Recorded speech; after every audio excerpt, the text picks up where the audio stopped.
Ang mga ka-reels, mga random, sinisinchil ko kasi i-adjust ko tong bowl.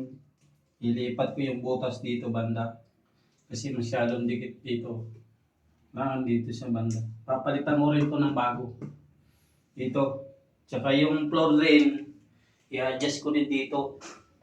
Kasi sobrang dikit siya dito sa gilid eh. Dito siya ilalagay. Yan po mga karandom, mga reels. Malapit na tapos yung CR. Hindi na ako maglalagay ng lababo dyan dahil hindi na kailangan yun sa amin. Marunong kami ginamos na walang lababo.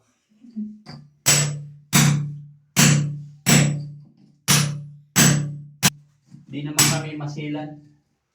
Sanay naman kami sa bukid.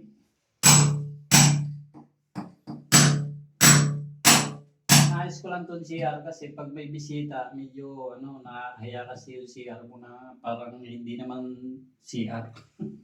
Kaya maganda naman yung medyo okay naman ang konti. Pag may bisita.